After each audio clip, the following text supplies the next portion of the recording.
Мнодер Юнтухе Орлд Хабди Шины элита Хэшингет Болха Бурядар.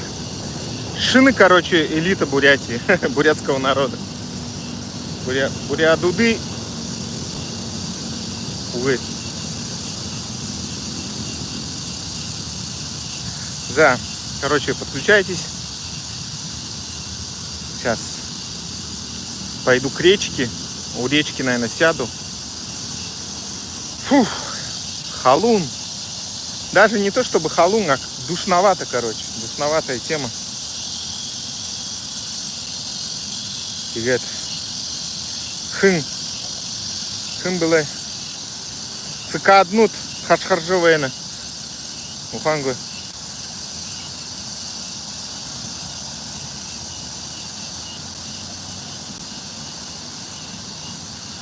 За, урвунхум уже оров харжовен. За, ну кудут. Оркты, лайки-то викты. Комментарии ну бышикты. Их улеживаем, тани. Мнодр. На стрим да шины элита Бурятии.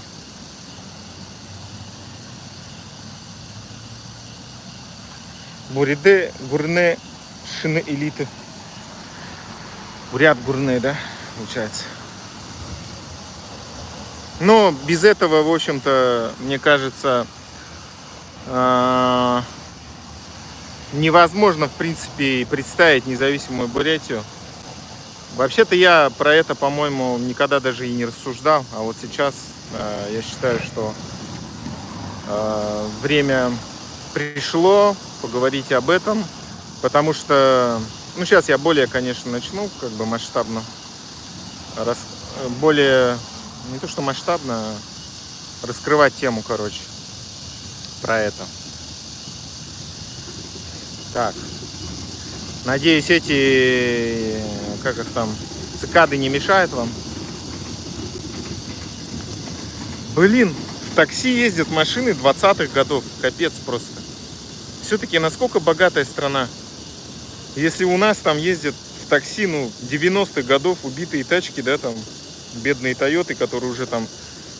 Ну, и то, понимаете, насколько их хорошо сделали, что они до сих пор там выживают, да. Уже сколько им лет, там, 30 лет. И до сих пор катаются. Реально неубиваемые тачки. А здесь, в Корее, пожалуйста, 20-го года. Сонаты, эти грандиоры, грэнжики их еще зовут. Всякие спортейджи. Ну и новые машины, короче. Ну, для меня кажется, что... Ну, видите, это у меня, конечно, уже такое мышление, наверное, бедное, что ли. Нищее мышление, что типа... А видите, здесь совсем по-другому люди думают. Типа, люди должны ездить... Вот Грэнджер едет. Охренеть, 21 или 22 года машина. В такси работает. Охренеть. Вот Hyundai тоже 20-х каких-то годов. Сейчас я покажу даже. Вон, смотрите. А, это Грандиор даже. Он 3-литровый. 3 литра тачка в машине работает. Ой, в такси работает. У меня нищее такое мышление, типа, такие тачки должны быть, да? Вот, Немо такси, да, тоже, смотрите, в этом едет. Что это? Соната, да? Ну, тоже 20-х годов где-то. Такие тачки в такси работают. А мы привыкли, что какая-нибудь доходяга приедет 90-х годов, 90-го года, Тойота какая-нибудь, которая там, знаете, уже сиденье, все. Есть же вот этот поролон, да, сзади. Даже этот поролон уже, он настолько уставший, он уже, как сказать, как будто в труху уже превратился. Вот вы когда-нибудь в пробоксе ездили, где вместо, как бы, сидушки такая, просто доска какая-то, короче, да? Ну, капец, ну...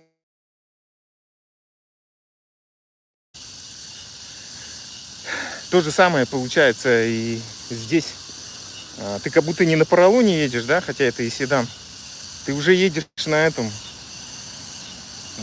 как будто на доске какой-то. Там уже вот этот поролон, он уже просто, он от времени, от бесчисленного количества задниц, которые катались в этой машине, он уже как будто в труху превратился, понимаете?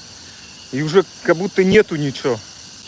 Ну реально там, мне кажется, японцы бы увидели эти машины, они бы, знаете, у них, короче, даже ритуал есть у японцев, когда они со своей техникой прощаются, они это целую церемонию производят. И как бы, да, ну там поклон, ну вот такое все, церемония. И мне кажется, им нельзя никогда в Рашку ехать, потому что если они увидят, в каком состоянии там ездят машины, у них просто сердечный приступ случится. Они скажут, ну так нельзя издеваться над машинами. Реально. Просто увидят, как они... Ну и с одной стороны, они восхитятся, наверное, в таких условиях, в такой минусовой температуре, на таких убитых тачках, с этим стрёмным рашкинским бензином, солярой, что вот этим стрёмным, да, которые в Рашке возят. Что там еще? Ну, короче, то, что в Рашке вообще выживают эти машины, тоже. У них реально, наверное, это, как сказать, внутри все аж дрогнет так, что типа вот как наши машины вывозят все это, ездят до сих пор. Такие вот дела. А здесь, ну вот я в Японию съезжу, тоже посмотрю на такси. Ну реально вот два я Грэнджера сейчас видел, Грандиоры, да, Hyundai. Они, ну по-моему, они все 3-литровые. То есть это уже после Соната идет. Соната это можно сказать как Камри, как будто бы, а Грэнджер это типа уже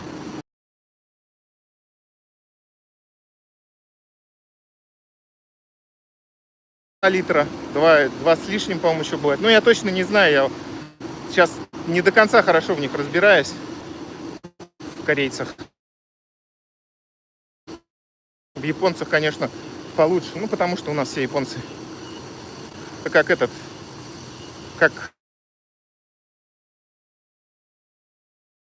3-литровый он. И вот, вон, смотрите, в такси ездит. Понимаете, здесь вот совершенно другое отношение даже в этом плане к людям. То, что не такой какой-то загазованный, уставший машине ездить, да, а то, что вот сел 20-го года тачку, или 22-го, или 23-го, может даже 25-го года тачку. Ну, значит, достойно зарабатывать, что сказать. Такие вот дела. Короче, меня, знаете, я же как только приехал, когда на такси поехали, я тоже настолько удивился, что там мы ехали на тачке. Ну, вообще крутая, я уже забыл. Ну, наверное, Hyundai был, хотя мне казалось Toyota. Ну, вряд ли Toyota здесь будет в такси работать. Наверное, им какие-то еще привилегии, может, таксистам. Ну, в основном, конечно, здесь отечественный автопром. Потому что законы такие, получается, чтобы поддержка была своего отечественного автопрома. И Hyundai, видимо, он более все-таки распространен, мне так кажется. Ну, по крайней мере, наши гастарбайтеры в основном Hyundai покупают. Потому что, типа, запчасти там дешевле, в обслуживании дешевле. Samsung тоже вроде как бы отечественный, но это Renault. Это получается тоже как бы импортная, короче, тачка получается. Типа такого.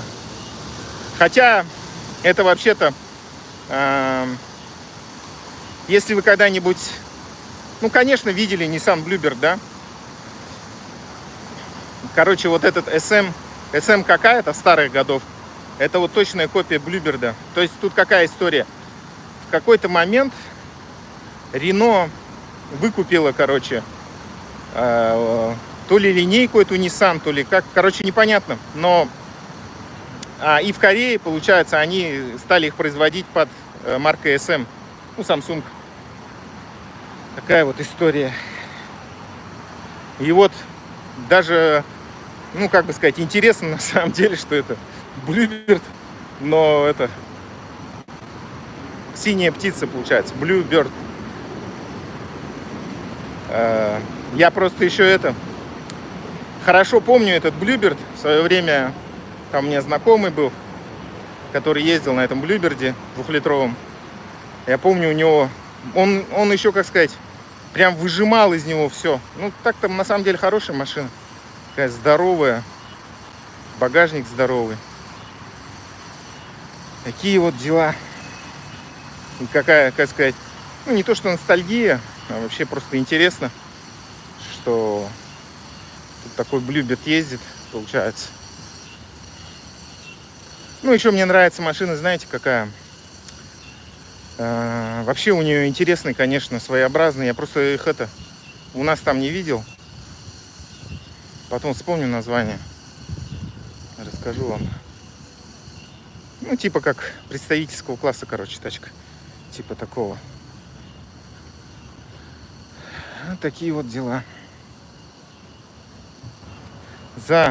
Потихонечку люди подключаются. Сколько я в эфире-то? Уже 11 минут. Что-то у меня сегодня разговор неожиданно зашел про машины, да? Хотя я вообще, в принципе, не планировал про это говорить даже. Ну, просто вот этим реально... Айоники даже, по-моему, ездят. Электрические машины, такси. Тоже 20-х годов. Ну, ладно, если там Соната стоит, ну 22 миллиона, да? Это... Ну, короче, 20 тысяч долларов, да? Вот представьте, 20 тысяч баксов. Вот едет, вот сейчас покажу. Вот смотрите, видите, вон. Это кто? Соната новая. Ну, 20-х годов, короче. Ну, она точно 20 тысяч баксов стоит. Даже здесь, в Корее. Вот и прикиньте себе, за 20 тысяч баксов машина в такси ездит. И это причем, знаете, это не будет какой-то бизнес-класс. Это просто обычное такси будет. Если бизнес-класс, я не знаю даже, какая должна машина туда приехать для бизнес-класса. Просто Соната считается, ну как бы, вот еще смотрите. Вон, видите, тоже едет. Тоже Соната, да, по-моему? Или Грэнджер был, не знаю.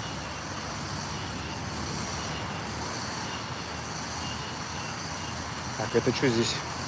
Типа шашлыки, что ли, жарят? Русскоязычные? Не, корейцы. Вон сидят, отдыхают. Что-то я такой никогда сильно не видел, конечно, не встречал. О, они что-то еще там это.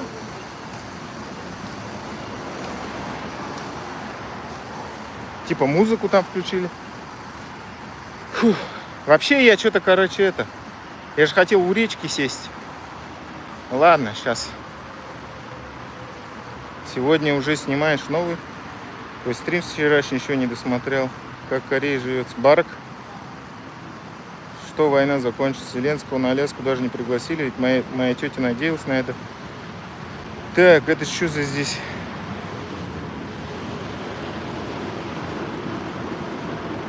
Hyundai более доступны. Скажите, кто вы по национальности, когда вы были в Рашке? Бурят. 3 года назад, получается, я из Рашки уехал.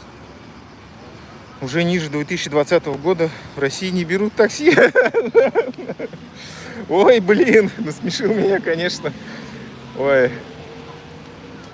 Ниже 80-го, может, или 70-го года. Кого, блин, сочинять? Ну, это, знаете, вот это вот мне... Кого вы хотите обмануть-то просто? Блин, вы как будто знаете, как будто я там не жил никогда. Вон, смотрите, вот я вам показывал, Немо такси едет, да? Вот Грэнджер, да?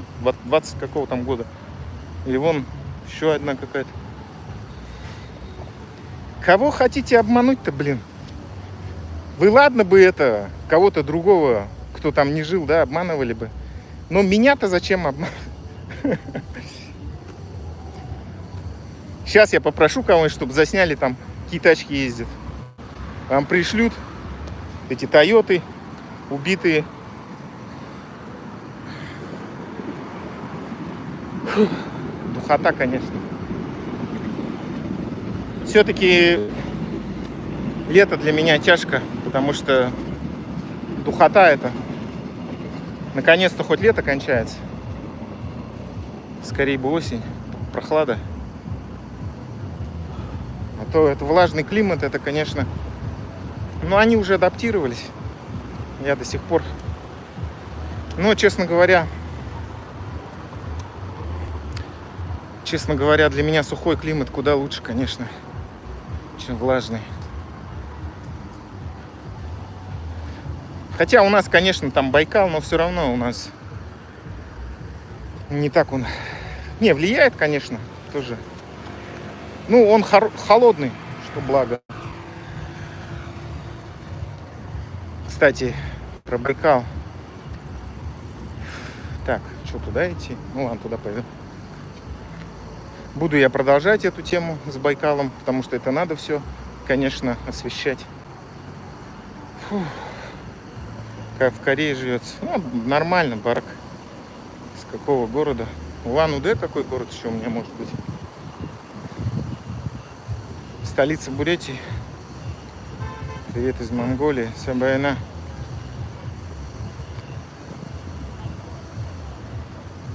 Фух. Ладно. Сегодня хотел поговорить про... Сейчас только куда-нибудь сяду.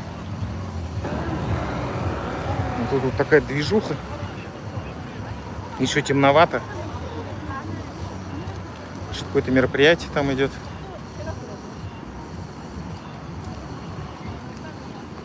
В Корее летом, конечно, это... Ну, как и в Улан-Баторе, в принципе. Всяких мероприятий валом вообще. На самом-то деле.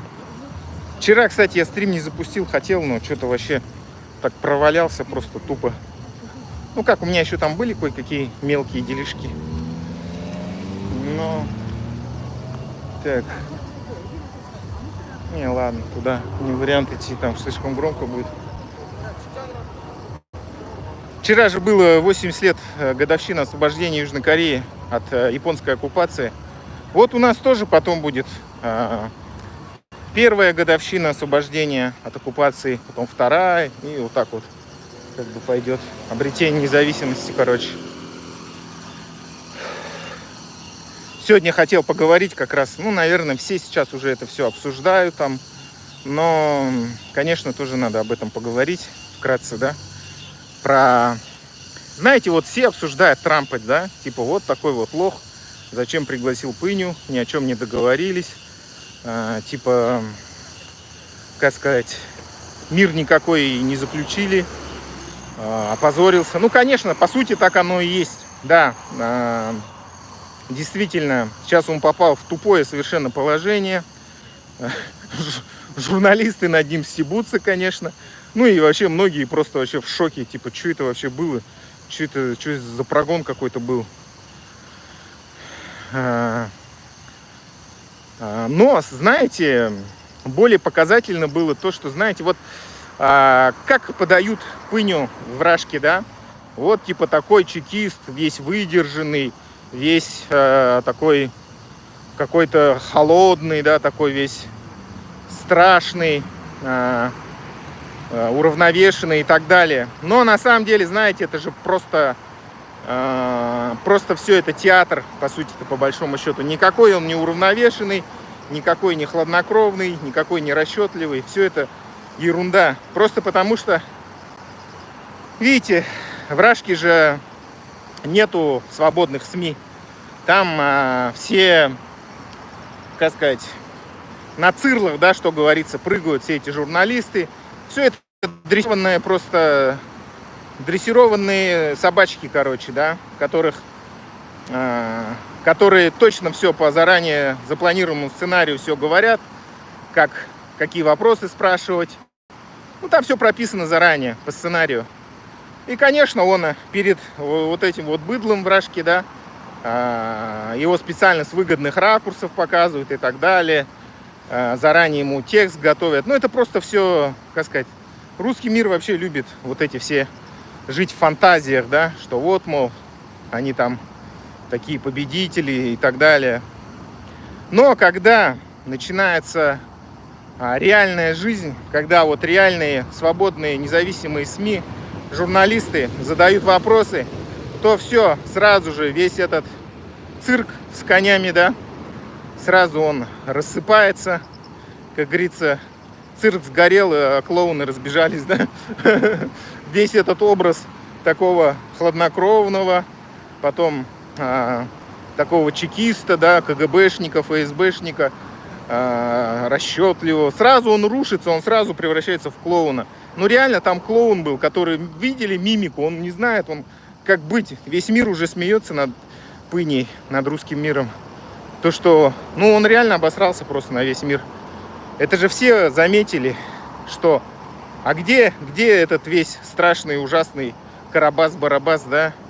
В реальности это оказался какой-то сморчок, который не умеет с людьми разговаривать, который вопрос задают, он притворяется дураком, не может ответить, какие-то гримасы корчит. Ну, видно сразу какой-то шизофреник, короче. Ну, какой-то имбецил. Ну, и, знаете, с этой стороны, мне кажется, может быть, Трамп, у него, знаете, он настолько, он же шоумен, может, он настолько, знаете, такой пранкер, как бы, да, пранкер какого-то миллионного левела, да, который специально все это замутил, чтобы Рашку показать, ну, и Пыню Путина в таком виде, да, то, что вот, посмотрите, какое это чмо. В этом плане, действительно, знаете, это было полезно, конечно, показать Пыню таким, какой он есть, без вот этих вот всех, где он там сидит в своем кабинете, строит из себя, корчит из себя какого-то такого крутого мэна. А вот показали его реального, который не умеет с людьми разговаривать, который боится всего. Видели, как он еще зашугался, когда даже это в Рашке не стали показывать.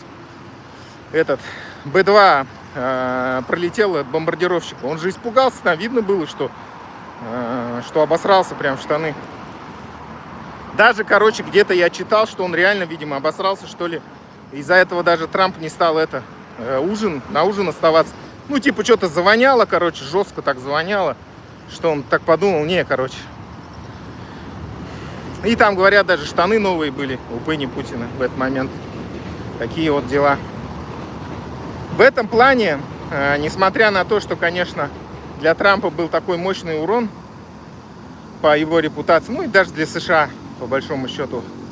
Но в том плане, что показали Пыню, который... Это еще он, знаете, когда он уверен в том, что его никто не тронет, когда он, как бы сказать, под защитой, получается, да, Трампа находится, это еще одно, да, как он себя держит. А представьте, когда он в Гааге будет сидеть, когда его будут судить, вопросы задавать, во что превратится это чмо, представляете? Он же будет вообще там трястись весь от страха, у него не будет... Он уже будет отвечать за все свои деяния, за все преступления, его будут там допрашивать. Ну, вполне вероятно, конечно, чтобы не допустить позора, его как бы раньше прихлопнут, свои же. Ну, посмотрим. Было бы, конечно, на самом деле, для всего мира лучше, если бы в Гааге все-таки суд прошел нормальный, с вопросами и так далее. Просто всему миру это быдло показать. Ну и чтобы русский мир тоже увидел все это, увидел свое истинное обличие, в кого они, как бы сказать, верили, слушали. Да, по большому счету, они и так все это понимают. Ну, не знаю. Просто это та же история с этим приложением Макс. Все понимают, да, что это ФСБшная херня, что это... Да и со всеми делами остальными, и с Конституцией, и с этой войной, и вообще со всеми делами. Они все прекрасно понимают, но предпочитают делать вот как это. Вот как это же Пыни же, он реально яркий такой персонаж, да, что типа не слышит, да, что ему журналисты вопрос задают. И такие гримасы корчит. Ну реально он как будто, знаете, как будто дебил какой-то, что-то там. Ну, это, как бы сказать, даже не солидно, ему уже сколько там, 80 лет практически, да, уже старый пердун, старый немощный старик, деменция у него уже на всю голову, и что-то корчит там из себя, ну, уже не контролирует себя, конечно, мочеиспускание там, ходит, как бы сказать, по-большому уже, ну, короче... Старый маразматик. Такие вот дела. Вот, сейчас смотрите, тачки просто покажу. Вот смотрите. Ну вот это ладно, Соната еще ладно. Как бы такая комплектация, я согласен, что она простая. Но это все равно новая машина. Вот это Kia K8. K8, представляете, в такси. Вот они все, 20-х годов машины. 22-го, может, 23-го. Вот, вон Грэнджер стоит, да, 3 литра который. Представляете? Вот на такой тачке, вон еще, видите, какой там навигатор внутри. Вон, видите, какой этот... А, плохо видно? Не, нормально. Вот все эти машины в такси работают. Вот, Грэнджер едет. Смотрите, какой у него это цифровое там этот... Вот, обычная семья садится в такси, едет. Табло у него цифровое. Вот такие вот тачки. Вон К7 тоже поехала. К5 считается уже такой более-менее, на самом деле, ну, типа Камри, да? А К8 это уже, ну, это, видимо, уже как Краун, что ли, наверное. То есть класс уже такой. Еще и эти ездят. Палисады я не видел. Ну, может, и Палисады даже ездят. Hyundai Palisade. Ну, Sportage точно ездит. Тоже таких годов 20-х там. Вообще, конечно, вон тоже. Что это у нас? Грэнджер, наверное. Короче, машины максимально комфортабельные. В такси ездят. Вот сейчас кто это едет? Да, тоже Грандиер новый. С такими этими узкими фарами.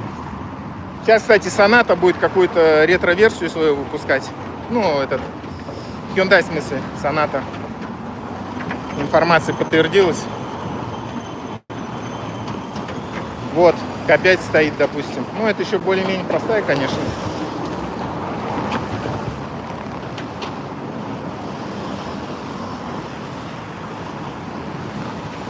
Такие вот дела.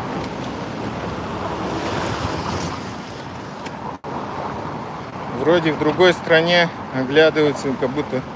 Почему я оглядываюсь-то? Я на такси смотрю. Фух. И сегодня еще хотел поговорить о... Понимаете, смотрите. Ладно, этот Пыня и русский мир, понятно, что... Конечно, для них это как будто бы триумф. Но по большому счету, смотрите, а что триумф-то? Ладно, Трамп его пригласил. Что-то они побазарили там. Но у самого Трампа репутация-то тоже, согласитесь. Чувак, который, что-то, как сказать, какие-то безумные идеи у него, да, тарифные войны там организовывать, что-то такое. Ну, как сказать, тоже интересные, короче, интересные предложения, которые он сперва делает, потом откатывает назад. Ну, безусловно, есть вещи, которые он правильно сделал. Это то, что он выступил арбитром, да, между Арменией и Азербайджаном. Это большое, огромное дело. Это, ну, это супер на самом деле, да. И Рашка, да, здесь, конечно, сдала назад.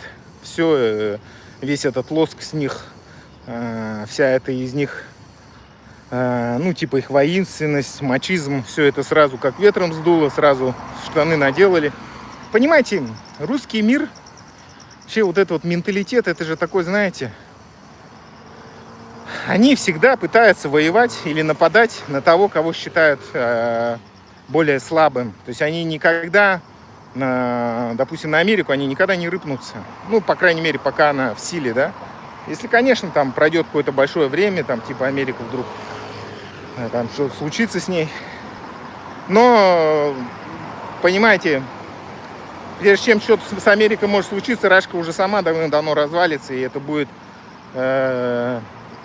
Ну, в лучшем случае, если вообще все очень по хорошему сценарию пойдет, Рашка будет, ну, такой, по территории, конечно, очень маленькая. Это будет несколько областей маленьких. И если у них все нормально пойдет, там демократия будет, то это, ну, они будут дотягиваться до стран Балтии по экономике там и так далее. Ну, это, как бы сказать, ну, нормально в среднем-то будут жить, но, конечно, не как европейские такие развитые страны, тем более как США. Ну, это, ну, просто нереально, согласитесь. Они, как им, у них просто нету потенциала такого в Рашке. Смотрите, вот все, что в Рашке когда-то делалось, да. Ну, а что, собственно говоря, делалось? Вот индустриализация, да, при Советском Союзе. Это же по большому счету все те же самые европейцы, американцы-то и сделали, все эти заводы построили. Просто за счет продажи ресурсов, золота, нефти и так далее. А больше-то, в общем-то, никогда у Рашки ничего такого и не было. Какого-то такого подъема, что ли, или еще чего-то. Только продажи ресурсов, паразитизация за счет, как сказать, захвата чужих территорий. Причем сегодня я еще, кстати, материал читал, как они Туву пытались захватить. Вот это весь Большой Советский Союз. Не смогли, на самом деле, Туву захватить. И, получается, лидеры на тот момент, они обманным путем, ну, как всегда, Рашка же не может выиграть, ну, честно, в открытом бою. Они всегда каким-то подлым способом то стравят с кем-то, то или еще что-то. В общем, Тыву они лидера куда-то пригласили, его отравили. Ну, в общем, как обычно, все эти проделки русского мира. Такая вот история. То есть Тыва же вообще, по большому счету, присоединилась только в каком там 46-м году. А так, еще они же объявили даже войну Гитлеру. Так что Тыва-то, поэтому, наверное, и больше у них в какой-то степени самосознание, ну, возможно. Такие вот дела. Ну, в общем, если к основной теме стрима возвращаться, про новые элиты Бурятии, да, понимаете, почему вообще у нас, я вот, ну, постоянно же думаю об этом, да, почему наши буряты, даже вот те, кто в США уехал, якобы они там, как сказать, политубежище просили, да, якобы участвовали в каких-то там организациях или еще что-то. Ну, многие, на самом деле, я же тоже знаю, владею ситуацией, покупали просто эти кейсы. Не секрет, что вот эти кейсы многие продавали те же самые агенты влияния, ФСБ. Так что, ну, надо тоже понимать, у кого вы покупаете этот кейс, кто может потом вас просто-напросто заложить, да и все. А это уже федеральное, на самом деле, преступление. То есть, видите, вот с такими вещами шутить-то не стоит. То есть, вообще кейс там или еще что-то нельзя покупать. То есть, ну, вообще нельзя выдумывать, на самом деле. Лучше говорить, как оно есть. Вот что в реальности делал, да? Вел там блог, ходил там на митинг или еще что-то. Но покупать истории у кого-то, это, конечно, последнее дело. Потому что, видите, продают-то их как раз-таки сотрудники. Потом они просто к вам придут, скажут: слушай, вот в реальности-то я такой. Так что это, давай, либо я тебе солю, либо сотрудничай со мной. Ну, возможно, они так и делают. Ладно. Суть в том, что наши буряты, которые уехали туда, в США, просто зачастую покупают эти все кейсы. И, как сказать, понимаете, они даже как будто бы и не осознают, что они вообще делают. То есть это, типа, как сказать, какое-то странное самосознание, да. Вот уехали в США, просят политубежище, покупают эти кейсы. И, тем не менее, они все равно в реальности-то никакую реальную работу-то не ведут, не участвуют в никакой политической активности. Ну ладно, хрен с ним, даже политической активности, понятно, это, ну, как бы сказать, боятся, да, короче. Это вот такие отморозки, как я, наверное, могут, да, решиться на этой. Ну ладно. Ну хотя бы как-то поддерживать, что-то делать там, да, ну, хотя бы думать об этом, да. Ну, в реальности же этого не происходит. То есть они, как бы сказать, в каком-то, знаете, таком загнанном состоянии находятся, боятся об этом говорить, думать. Я говорю, как будто бы часть мозга атрофирована у них в этом плане. И знаете, почему все это происходит? Это все происходит, потому что влияние этих контрэлит даже там, в США и здесь, в Корее, он продолжает на них влиять. Я думаю, им, наверное, как сказать, говорят, типа, слушай, ладно, ты там не выпендривайся, ничего, вот мы там все порешаем, что-нибудь поможем тебе. Ну, в реальности, конечно, никто помогать тебе ничего не будет. Может быть, максимум просто с тебя деньги последние вытянут, и все, и потом скажут, ну, извини, не получилось, короче, ладно. Говорит, я выше-то, да, домой езжай, и все там, что-нибудь как-нибудь там сам разрулишь. Поэтому, видите, деградация нашего бурятского общества, почему происходит-то? Просто потому, что сами наши вот эти вот контрэлиты, ну, просто представьте вот этих людей, да, кто сейчас там в Бурятии какие-то посты занимает. Они что для Бурятии вообще делают-то? Что-нибудь хорошее делают? Конечно, нет. Все эти... Вот Матхановых возьмите, допустим, да. Ну, что они хорошего сделали там для Бурятии? Ничего не делают. И то, что посадили, и этого одного из Матхановых, всем наплевать абсолютно бурятам. Ну, типа посадили, да посадили, и все. То есть это не явилось, как сказать, какой-то там новостью, да, не явилось каким-то событием, когда наши буряты вышли бы, да, там начали обсуждать или еще что-то, да, какой-то протест выказывать. Ну, то есть, понимаете, человек, который ничего не делал для Бурятии, просто служил русскому миру, ну вот и все, как бы сказать, и всем пофигу на него на самом деле. Да и все наши эти, взять контрэлиты, ничего хорошего они не делали.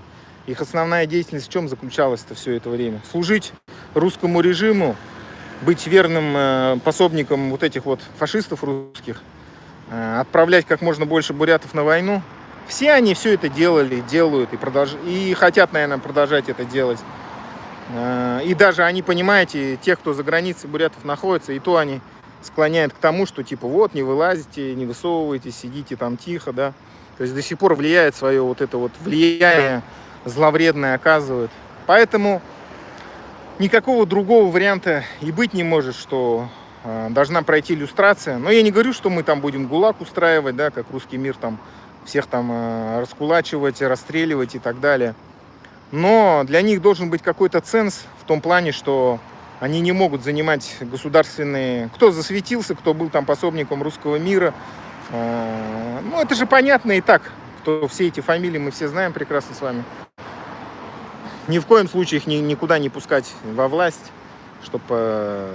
Мы же все знаем, что место в Хурале там, или еще где-то стоит определенных денег. Для чего они покупают эти места? Чтобы приходить и воровать потом. Поэтому, конечно, обретя независимость, у нас должны сформироваться новые элиты, новые люди прийти к власти, которые будут действительно служить Бурятии, ее интересам, бурятскому народу служить. А не вот эти вот, знаете, прохиндеи, которые все украли, бурятский народ продали, пустили его в мясорубку, на русский мир. И до сих пор даже продолжает влиять на наших бурятов за границей. Типа сидите, помалкивайте.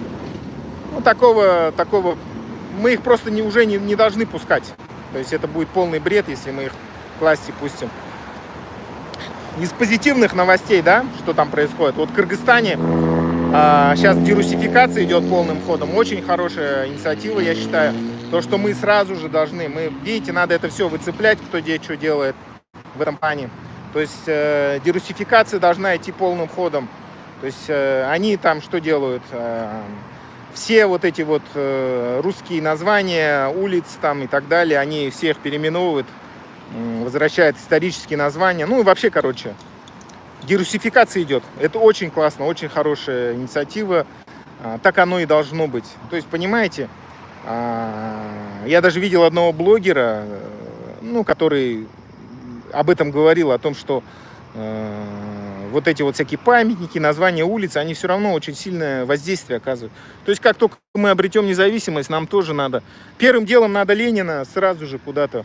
Можем его, конечно, загрузить куда-нибудь на железную дорогу, какой-нибудь вагон и отправить туда, в Рашку, пускай они его забирают. Ну, либо можем, не знаю, расколоть его, еще что-нибудь. Короче, надо его первым делом его снести. Нахер он нам сдался, этот Ленин, который Рашку придумал, Ленин.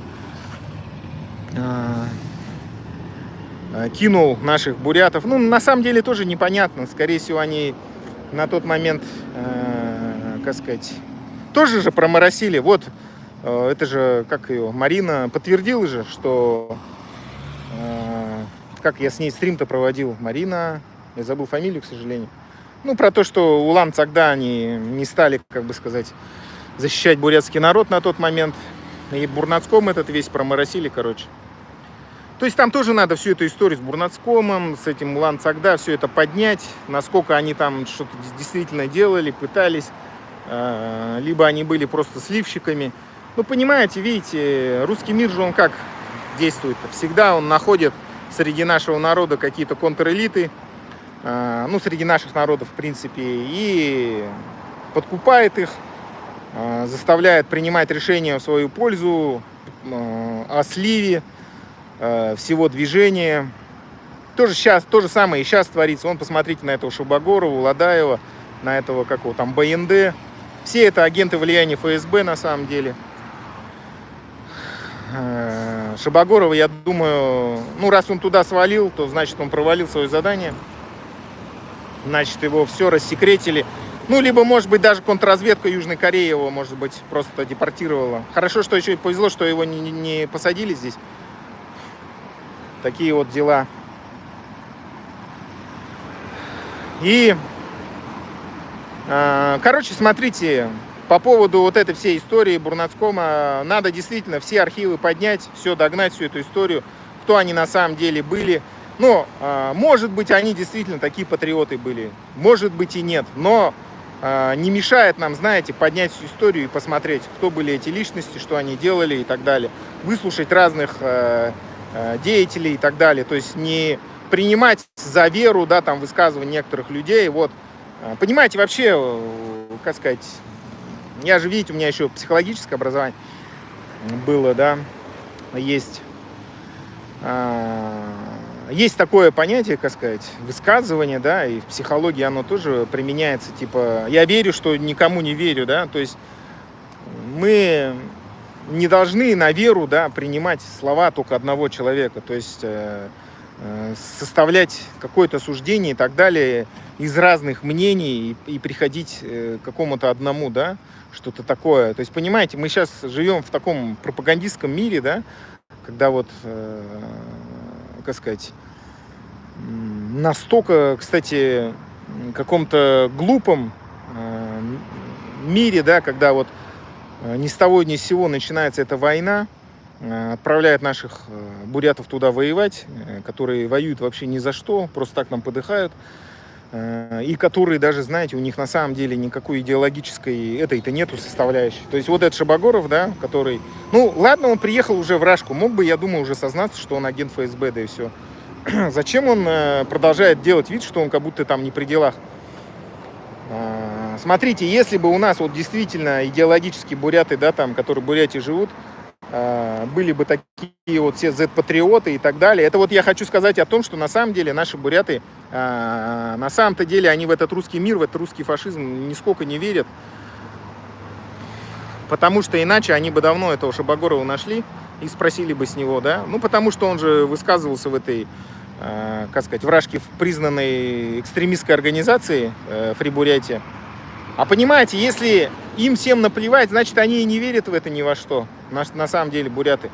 То есть они это воспринимают. Знаете, как я считаю, наши буряты живут и, как сказать, им с детства как-то, понимаете, вот эту вот атрофируют часть мозга, да, которая отвечает за какие-то такие мысли о независимости и так далее.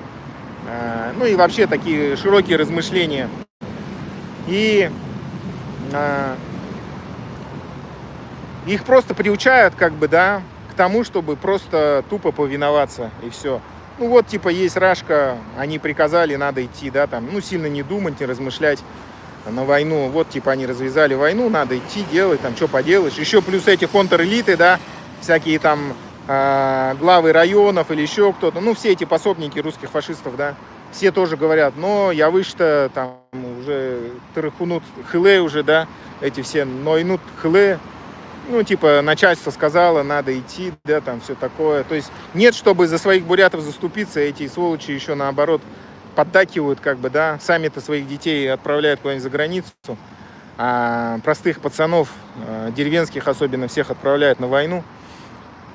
Ну, я думаю, потом их, конечно, тоже будем судить, спрашивать с них. ну, без высшей меры наказания, но все равно они ответственность должны понести за свою деятельность. Были пособниками русских фашистов, что сказать. Надо просто вещи своими именами называть. Такие вот дела.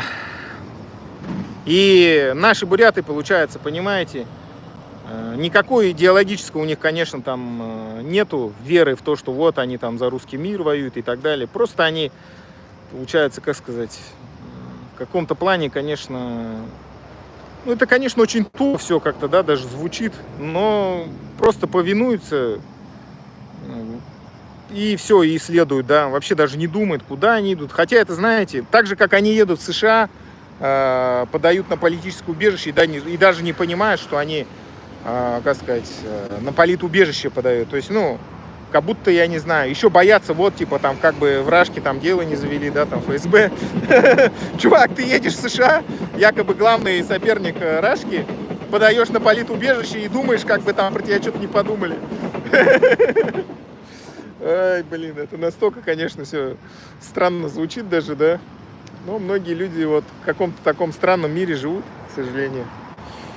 Но это просто, понимаете, это из-за того, что наши элиты, они ни хрена не элиты, это контрэлиты.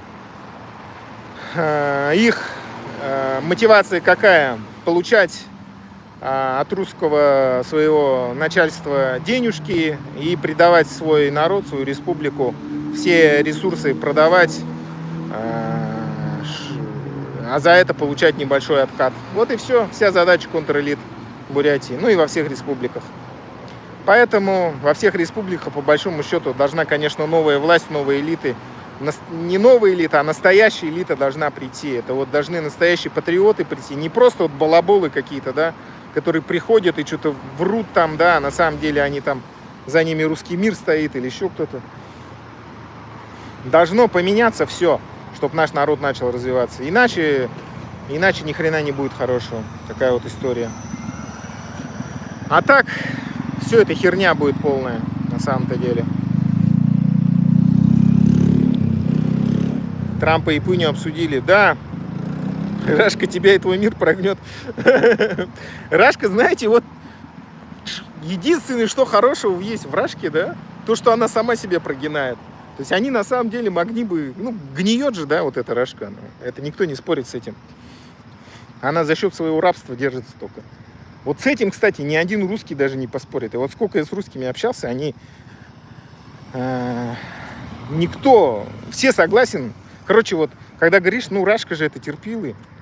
Ну, русский народ, это, как бы сказать, терпилы, да. То есть это вот, ну, как бы все знают, все в мире. И ни один русский не спорит. И даже в комментариях, везде. Все знают, что терпилы. За счет терпильства Рашка и держится.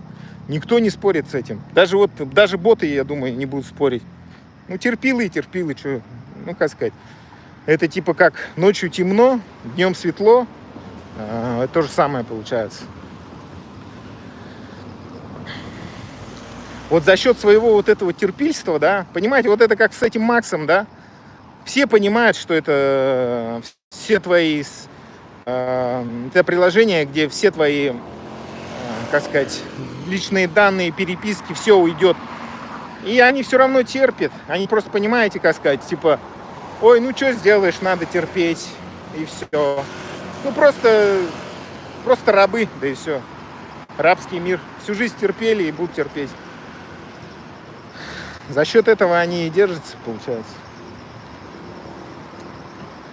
И, понимаете, ладно бы это был какой-то, знаете, средневековье какое-то. Ну, Рашка, конечно, она и живет, она и возвращается в средневековье. Я с этим тоже не спорю, да. То есть все они уничтожают, рыночную экономику и так далее. Торговлю уничтожают, малый бизнес уничтожают.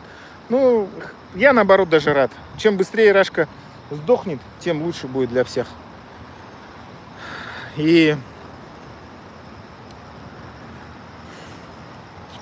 ну, суть в том, что, понимаете, вот нынешнее время, это же время информации, время скоростей, да, и так далее.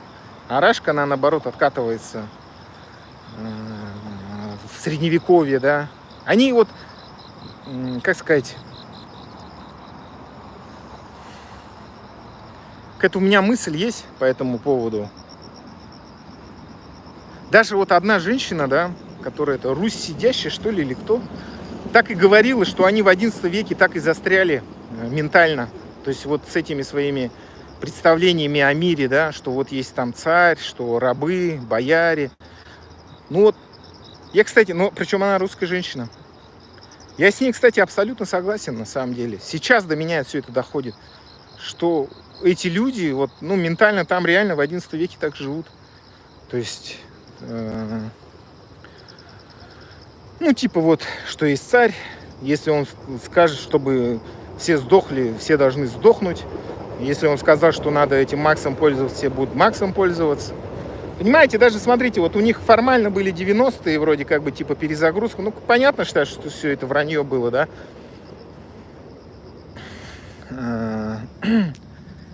И они же все равно вернулись, восстановили же вот этот вот совок, грубо говоря, да? И информация-то до сих пор доступна, VPN же есть, они в Инстаграме все смотрят. Там все равно вот эти вот всякие журналисты, расследователи поднимают же эти темы про то, как в реальности в совке было, про репрессии, про все. Они все это тоже читают, но, как сказать, типа, ну что поделаешь, надо терпеть. Понимаете, самый терпильский народ в мире просто за всю историю человечества. Но, как сказать, что надо сделать? Надо просто для нас, мы ни в коем случае не должны как-то, как сказать, стараться помогать, даже это вообще такого даже в голове не должно возникать. Мы просто должны обрести независимость, и все. И это просто пропнуть со всей силы, такую, со всей дури, как бы, да, под зад этот русский мир из нашей Бурятии и со всех республик. И все. Вот это самый лучший вариант. И забыть про них, как про страшный сон. Это все должны сделать республики. Ну, Кыргызстан уже, многие страны Центральной Азии, страны Балтии, да вообще многие страны это делают с удовольствием, дерусификацию проводят, переименовывают улицы. Азербайджан вообще полностью, да, там от русского языка отказывается. За 3 года они полностью должны... Вот видите, про Бурятию, когда говорят, вот, типа, ой, мы не сможем там так быстро от русского языка избавиться. Да сможем, 3 года и все. И все, пинок под жопу русскому миру, и все. Такие вот дела. 3 года и все. Никакого русского мира на территории Бурятии. И когда, знаете, еще есть вот эти вот... Самое главное не играть по его правилам, по правилам русского мира. Потому что, понимаете, смотрите, они же не могут, как вам сказать, у них логика какая? Типа, у них авторитаризм, и они у себя, как хотят, так правила устанавливают, да? Сколько хотят наших народов, столько уничтожают, сколько хотят, столько манкуртизируют, русификацию свою навязывают. А в другом мире, да, типа, вот их нельзя трогать, да, типа у них есть какие-то правила. И, понимаете, они создают такую, как бы сказать, вымышленную какую-то историю, что вот, типа, как сказать, якобы они какая-то демократическая страна и так далее, да. То есть есть у них якобы конституция какая-то даже, которая на самом деле никакая не конституция. И вот на этой уловке они ловят этот демократический мир, да, что вот, мол, вот у нас же есть конституция, да, без этой конституции, без согласия Москвы, типа Бурятия там и другие регионы, республики, вернее, не могут выйти из состава. Ну, на самом деле, понимаете, если ты с ними начнешь играть по их правилам, ты обязательно проиграешь, потому что они начнут придумывать что-то там, говорить и так далее. На самом деле, я почему и говорю, что в ООН, в других организациях, конечно, важно ходить, да, там, свой голос представлять и так далее, но самое главное, это стремление самого народа внутри Бурятии именно к независимости должно быть по своим правилам. Мы должны просто понимать, что мы хозяева на своей земле, и все. А эти просто оккупанты пришедшие, и все. И в этом плане у нас, конечно, тоже должно быть может быть, на каком-то этапе даже авторитарная власть возможна. Ну, если у Алиева получилось это сделать, да, русский мир нагнать, ну, это же здорово на самом деле. Цель выполнена. Главное, конечно, не перестараться там, да, потом все там хан стал, да, такой, все, короче.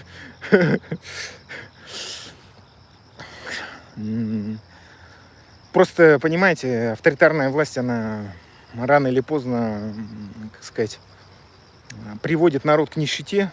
То есть это, ну, это жопа, короче. Учитывая то, что у нас еще опыт русской оккупации есть, это для нас ничем хорошим не будет. Поэтому именно для обретения независимости вот такие вот авторитарные методы, они, конечно, хороши на самом деле будут. То есть мы должны с ними поступать по их правилам, не по правилам демократии, да, где они, как сказать, миллион юристов отправят туда и скажут, вот, не, ребята, там, вот, мы там не получается, вот, типа правовое государство и так далее. Все это херня будет. На самом деле,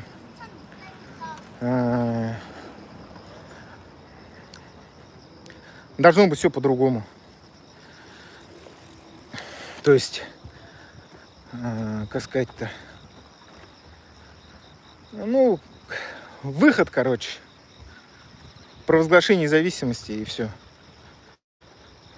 Ну, понятно, что надо продумать все это, весь этот момент. Сейчас у нас, к сожалению, нет возможности даже правительство изгнаний создать на самом-то деле, потому что это, ну, пока не получается, одним словом. Слишком народ, во-первых, все-таки не готов к этому, что ли. Что эти контрэлиты мешают, не говоря уже о ФСБшниках. Ну, ФСБшник равно контрэлит на самом-то деле. Но чем больше будет ухудшаться ситуация, чем больше будет происходить вот таких вот событий, как с Азербайджаном, Арменией, все равно ситуация будет меняться. Поэтому рано или поздно все равно все это случится. И в этот момент не надо, главное, там моросить, что-то ходить, там вату катать, верить всем этим, вот, знаете, всяким тупым заявлениям, всяких контрэлит, да, которые будут, ой, там, да, что-то там плакать, да, там, мы должны там идти в Страсбургский суд какой-нибудь или еще что-то. Первое у нас должно быть, понимаете, это здесь как будет решаться все? От того, насколько на самом деле настроен весь наш именно бурятский народ к независимости. От этого будет все решаться, а нисколько не от каких-то там решений. То есть сидеть, ждать там, гртехугат, да, типа ждать, что там, вот там сейчас там в суде кто-то порешает. Ни хрена не порешает, все это чушь полная будет. И, конечно, мы не должны, знаете, вот каким-то выскочкам верить, да, которые типа там, вот, я сейчас пойду там за всех за вас порешаю. Нет, конечно, это должны делегаты из самой Бурятии поехать. И не те люди, которые там уже с такой репутацией неоднозначной, да, так скажем, сливщики неоднократные, ну, типа, сами знаете кто. Таким близко нельзя подпускать никакой комиссии. Хотя они будут щемиться, да, там говорить, вот я там весь заслуженный, перезаслуженный, книгу написал или еще что-нибудь. Будут везде щемиться, да, там говорить. Но надо сказать, слушай, ты уже, у тебя был шанс в 90-х, у вас был шанс, вы ничего не смогли. Все, короче, отдыхайте, короче, все. Мы вас, как сказать, не иллюстрируем, и уже хорошо. Так что все, сидите дома. Ваше время кончилось. Сидите у себя в США, короче. Какой смысл возвращаться? Такие вот дела. Не знаю. Ладно, худут. Что-то надо попить. Прямо горло все пересохло. Уже... еще, я думаю, уже час прошел. За шахом. Комментарий. Фонду нет доверия. Фри Бурятия? Ну нет, конечно. Че за... Ты, юзер, посмотри, как твоя Москва без нас, независимых республик, будет жить очень бедно, и они начнут ездить на заработки. Как вам сказать? Я говорю, в лучшем случае они будут дотягиваться до...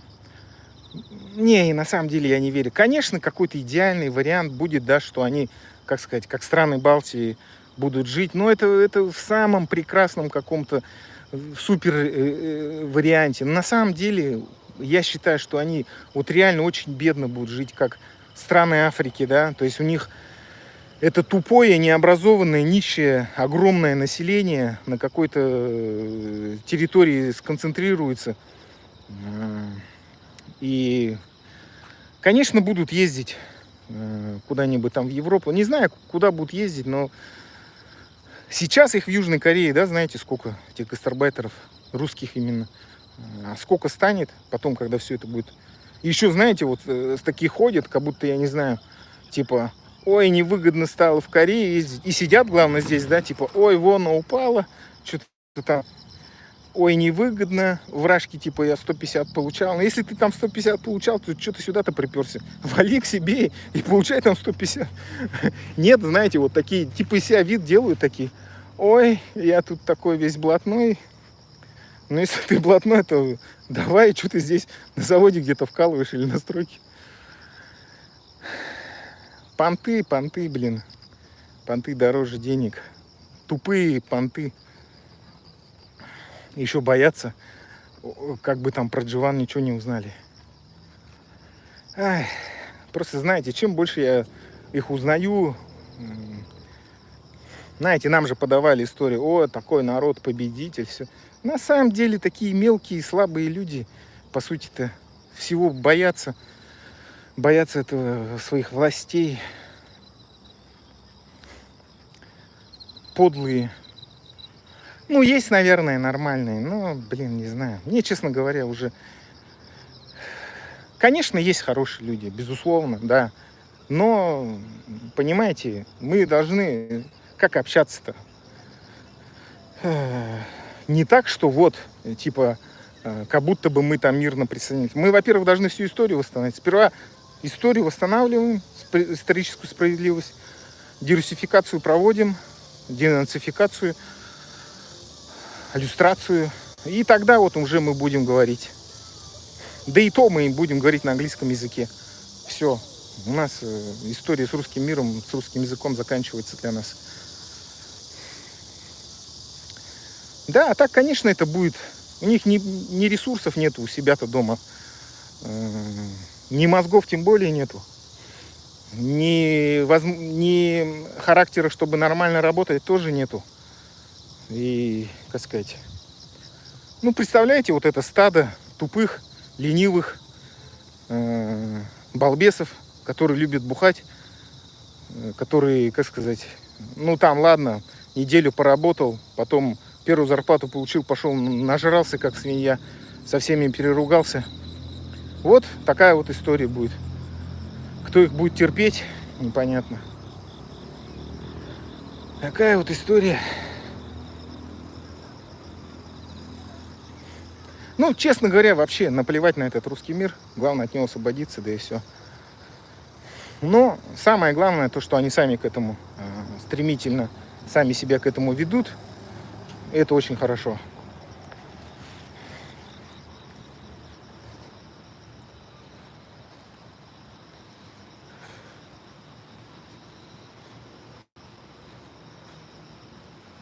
Неужели это говорит о том, что они в глубине души солидарны с ними? Ничего не понял.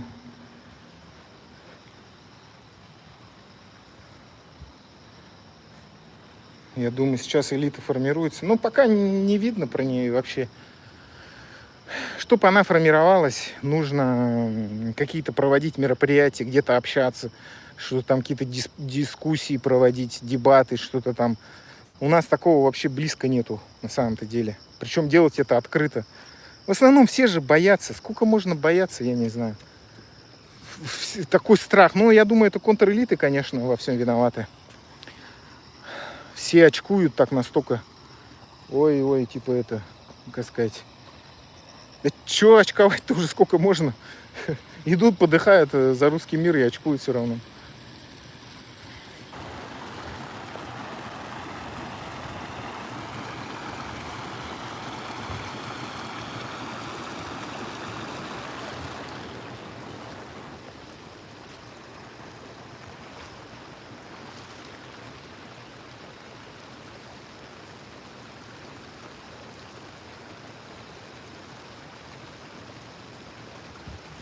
Зуртан себе как? Не знаю.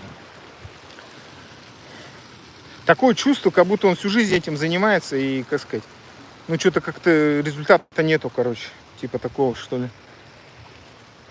Я-то уже 3 года, получается, этим занимаюсь, да. Не сказал бы, что прямо там что-то сдвинулось с места. Но он-то вообще капец уже сколько лет. Ну, походу, про независимость он, наверное, даже позже меня стал говорить на самом деле. Ну, говорят, что раньше он про это вообще не говорил. То есть про такого не было разговора. Ну, сейчас у русских тяжелый период. Им нужно выжить, восстановить культуру.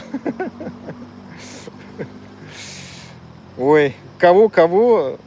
Сколько русы вас, малые народы, спасали? Вот, надо вот в этом плане я согласен, надо в мозги вправить, надо рассказать, что никакого там спасания, ну, якобы малых народов, мы на самом деле не малые, ни хрена народы, не было никогда. Это была подлая просто оккупация. Короче, вот это все вранье надо развеять просто, понимаете, раз и навсегда. Надо миллион передач выпускать, надо полную диверсификацию делать, надо все рассказывать, как было на самом деле. Хватит все вот это вот вранье, какую-то херню про вот это вот, какую-то богоизбранность.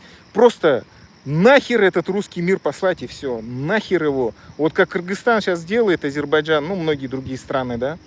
Просто нахер, под жопу, знаете, вот такие... Помните, были такие востроносые туфли, да? Прямо в самое такое очко пропнуть, прям шоколадный глаз надо русский мир. И с такой силой, знаете, вот найти самого мощного такого, как сказать, футболиста, что ли, у кого ноги накачаны, чтобы он со всей дури просто пропнул, и все, чтобы далеко-далеко улетел с наших территорий, со всех, весь этот русский мир. Вот что надо сделать с русским миром. А вот эту пропаганду какую-то верить, это просто в нее уже никто не верит на самом-то деле. Алекс спрашивает, почему ты... Я вижу его, почему не видит мои комментарии. Зауртан чего-то не туда поворачивает. Недавно сказал, что 1000 боевых бурят будут воевать с Рашкой в будущем. Они же совки нового поколения. Не знаю, как относишься к Аяну БНД. Ну, я же сказал, сотрудников ФСБ. Ну, как сказать, все указывает. Во-первых, то, что он говорит в эфире. Все время за Рашку топит, получается. Ну, типа а-ля Арестович какой-то. Сперва якобы показал себя таким борцом там против русского мира, потом что-то перевернулся. Ну, я про Арестовича говорю, вместе с этой Латыниной. То же самое и БНД, получается. Но то же самое и этот, как его там, Шабагоров. Вначале же он типа, ой, я против войны, украинцы такие хорошие, а потом что-то как за русский мир попер, и в итоге вообще в Рашку свалил. И все, и сидит там. Это что такое? Я не удивлюсь, если БНД скоро тоже в Рашку приедет и с портретом Путина будет ходить, пыни Путина, и типа там, о, русский мир вперед, там будет кричать. Вот вообще не удивлюсь, если такое произойдет. И еще ему это, как сказать, прям прилюдно Цыденов на площади этот, ну или кто там, какую-нибудь им будем, медаль там вручит за заслуги перед русским миром, типа такого. И еще слезу пустит. Да, и он тоже слезу пустит, и все. И потом вместе набухаются, нажрутся вообще прямо в сопли. Еще купит самую дешевую водку такую, какую-нибудь там, какие там есть, березка какая-нибудь, ну что-нибудь такую стрёмную водку, нажрутся и в эфир вместе выйдут. И будут плакать там. Такие вот дела. Ян между Монголией и Казахстаном выбирает КЗ. Про Монголию гадости пару раз слышал от него.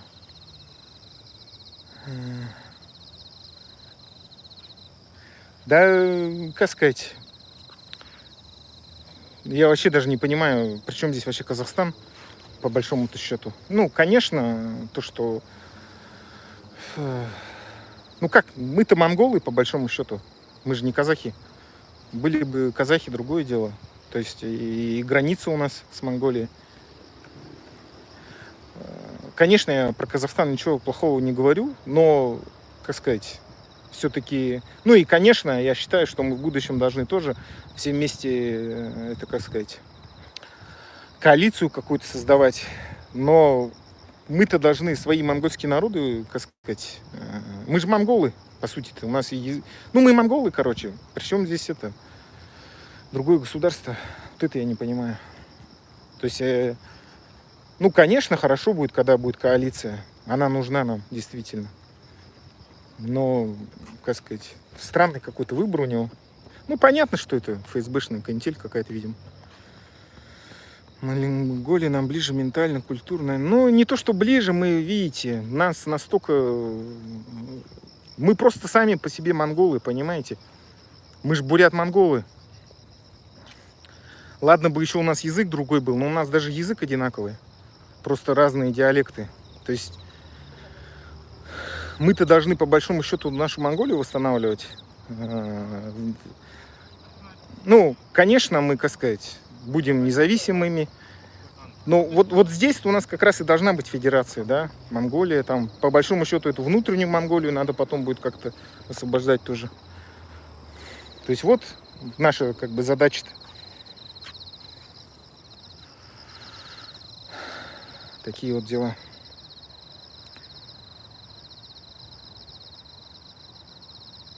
А я последней трансляции правильно сказал про духовные скрепы русских. Не знаю, я его не смотрю. Может быть, сейчас он пытается просто реабилитироваться, что-нибудь такое, но он уже слишком много наговорил про Рашку, про ее поддержку и про... Ну, он еще сам себя очень тупо выдает, рассказывает. Правда, сейчас эти видео удалили про свою работу, службу в этом, на ментуру, на эту русскую, как он людей гасил, как он там пытал людей и так далее. Он же работал этим дубаком, получается, на зоне, людей пытал. Все это он рассказывает, еще, ну, с такой, знаете, с такой прям удовольствием рассказывал. Плюс он постоянно откуда-то паспортные данные людей находит. Ну, короче, как сказать, откуда вообще у простого, как сказать, блогера, да, могут быть какие-то подвязки, что он достает там паспортные данные и так далее. Ну, это вообще какой-то бред. Адреса, да, помните этого Влада Че Гевару? Он же его там начал, адрес его сливать и так далее. Ну, то есть я сразу понял, это же ментовские какие-то дела. Откуда у него может быть адрес его? Сливает адрес там, паспортные данные, все такое. И причем, знаете, вот мне вообще настолько я удивился, что это все аудитория схавала. Я думаю, нифига себе. Ну это же явно простой человек. Откуда у него может быть такая информация вообще? Вот у меня, да, про этого БНД вообще никакой информации. Ну, имеется в виду в том плане, что его паспортные данные и так далее, где он там жил, что-то. Это же ментовские все эти знания, так скажем. Через ментов он все пробивает. А какой мент с ним будет, как сказать, сотрудничать-то теперь? Он же там этим террористом признан, ну, якобы.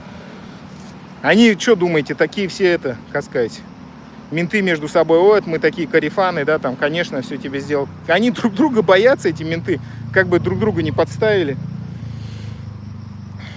Поэтому, тем более, чувак признан этим террористом, они, конечно, не будут общаться. Вывод какой? Что у него есть свой куратор из ФСБ, который ему все эти данные сливает. Но насколько они непрофессионально работают, это меня, конечно, удивляет все.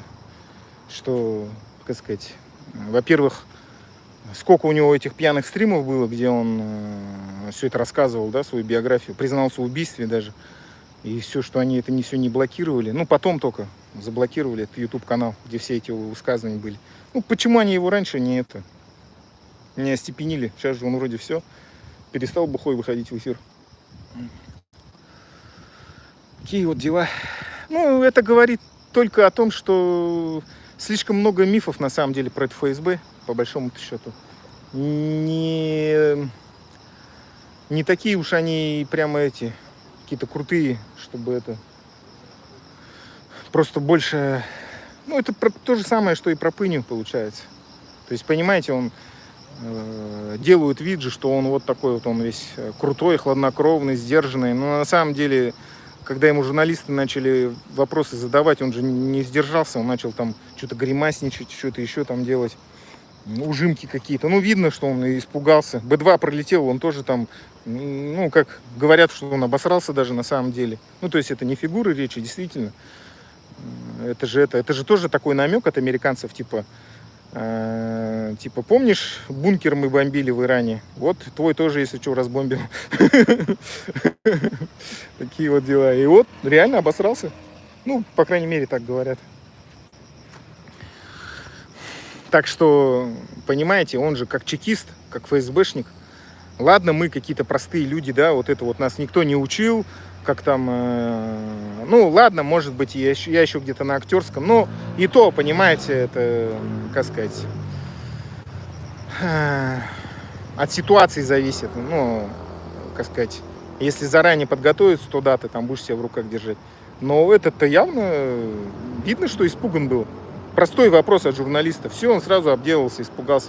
Не может себя в руках держать. Все, сразу все поняли, что это клоун какой-то испуганный. В этом плане Трамп молодец, конечно, показал лицо. Но он, как сказать, понимаете, с одной стороны, он, типа, знаете, как он себя ощущает, типа, как такой Фредди Меркьюри, да, типа, шоумен такой, ему пофиг, да, там, на репутацию. Типа, он такой, как сказать, шоумен просто, да, то есть он, как бы, наверное, до конца не понимает, что он президент Америки. Ну, типа, там, шоу для него самое главное.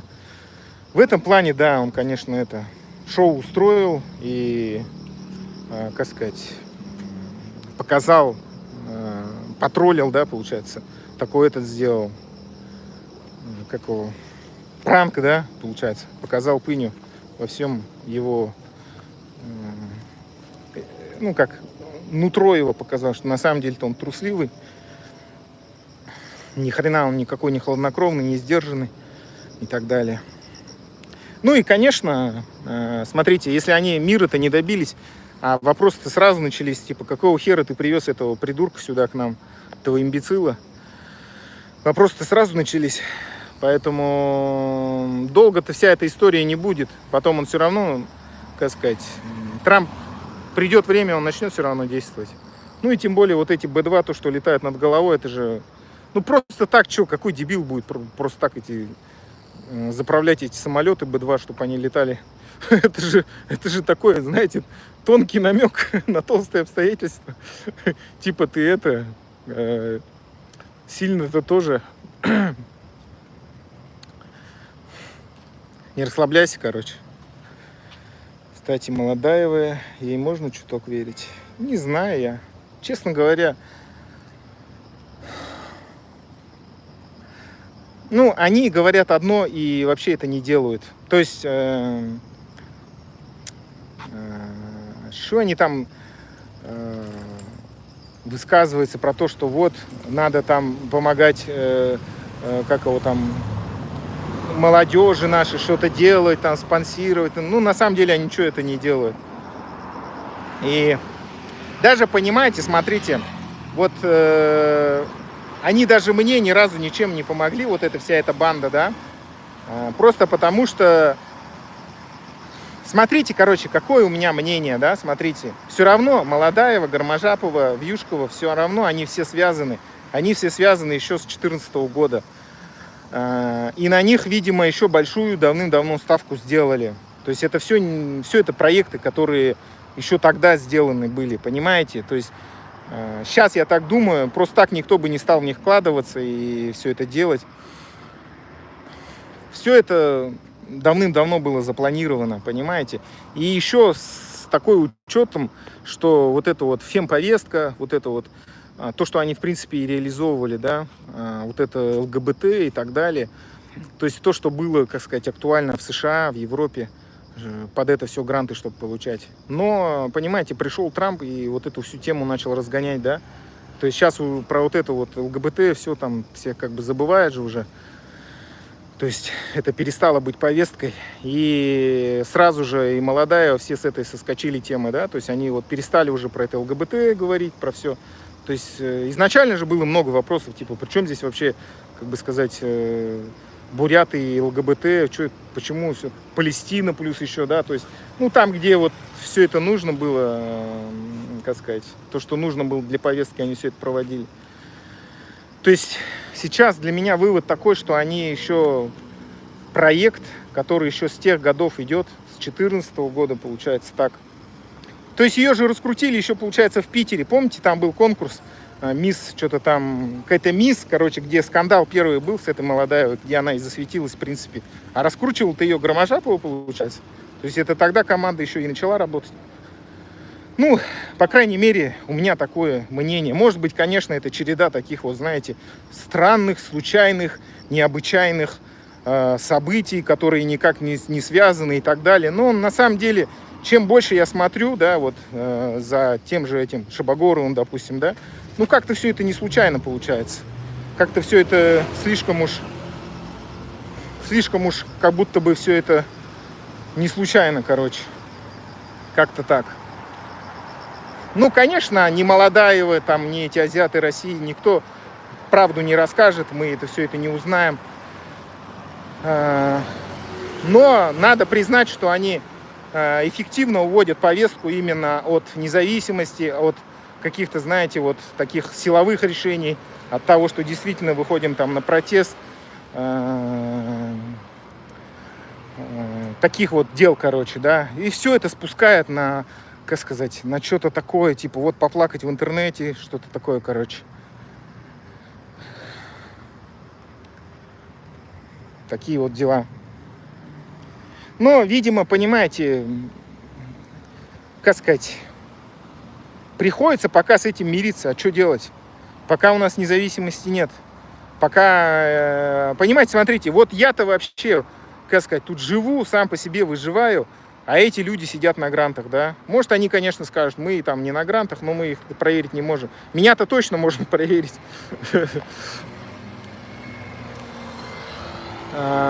Поэтому такие вот дела. Поэтому я и говорю, что для Бурятии вообще должна быть новая элита, вот совершенно новая вообще, из новых лиц, из новых людей, которые, как сказать, не связаны с всякими там фондами типа Free Бурятии или еще что-то, которые не связаны с русским миром, не связаны с контрэлитами нашими. Понятно, что Бурятия маленькая, много родственных связей и так далее. Но мы же тоже будем видеть, вот человек, допустим, пришел, начал как будто бы что-то работать, что-то делать, и потом смотрим, он просто базарит и ничего не делает.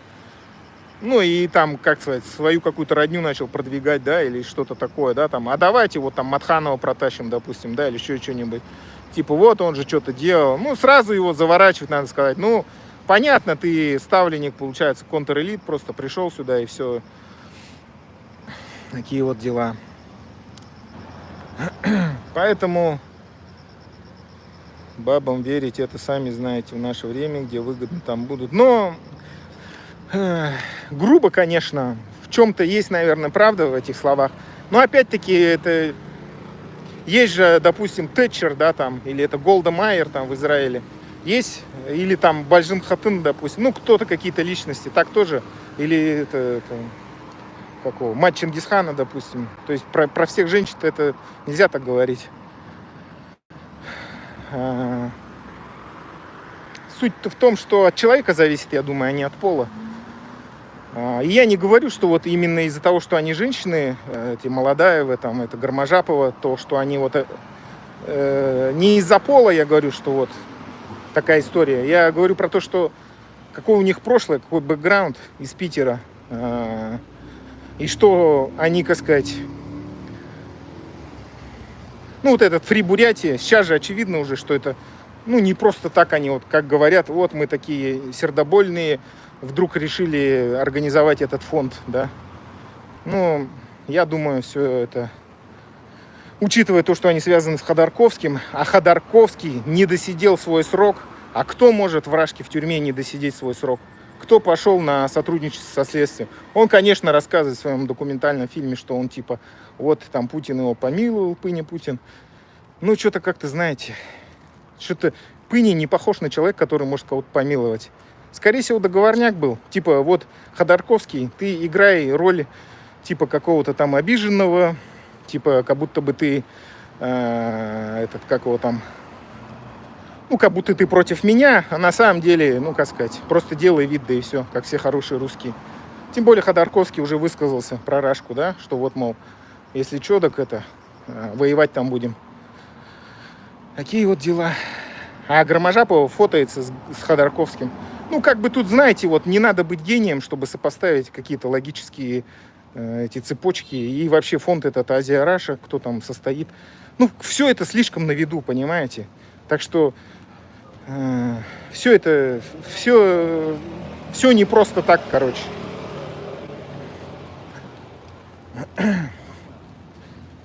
Такие вот дела. Просто, ну, на мой взгляд, может быть, конечно, я там, как сказать, все это додумал как-то и так далее, да. Может быть, они действительно вот такие вот все. Все это череда случайных, не связанных между собой событий, но не знаю, честно говоря. Я не верю в это как-то.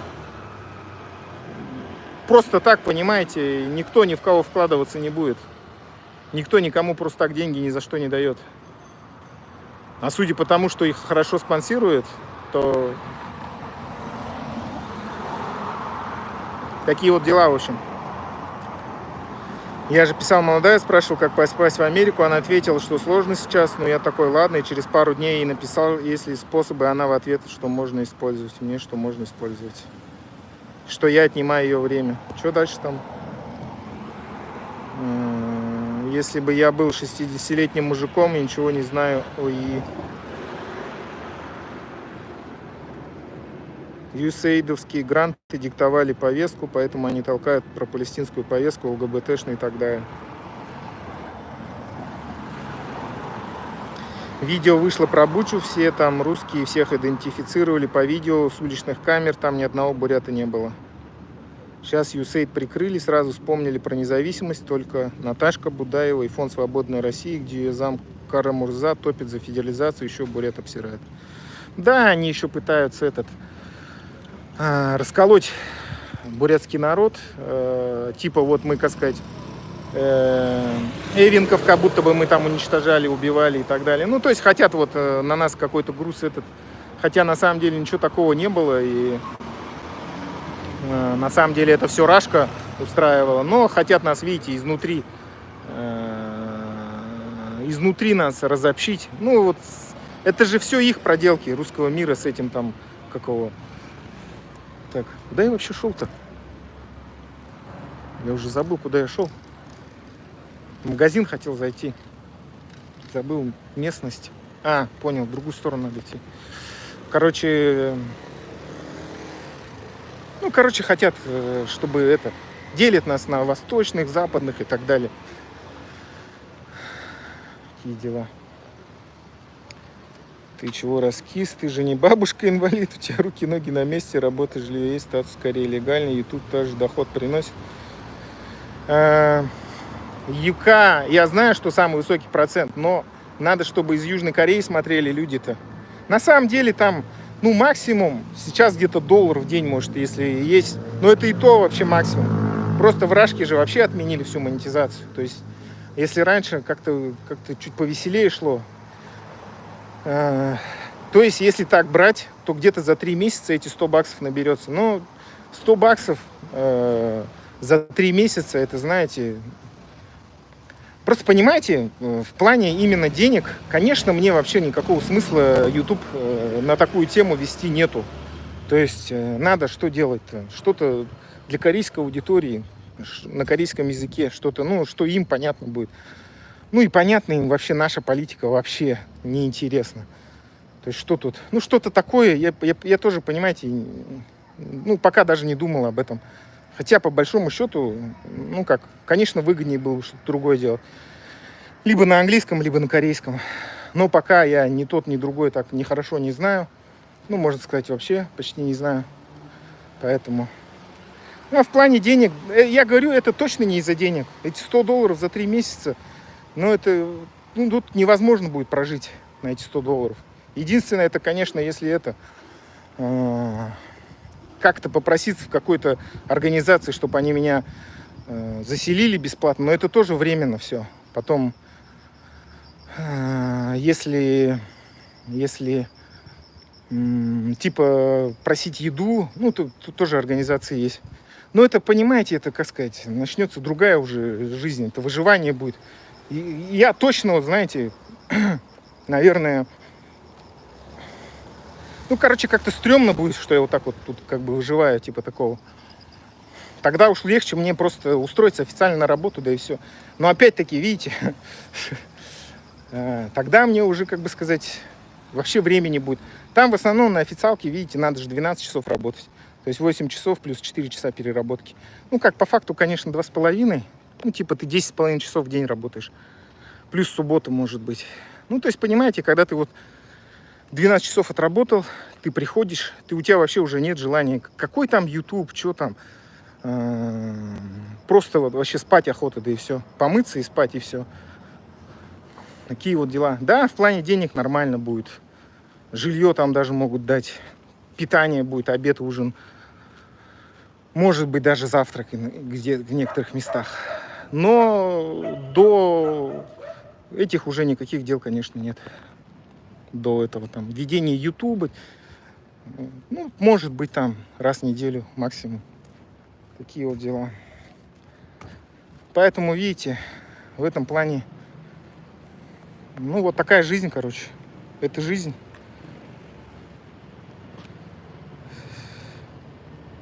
Все азиатские фонды.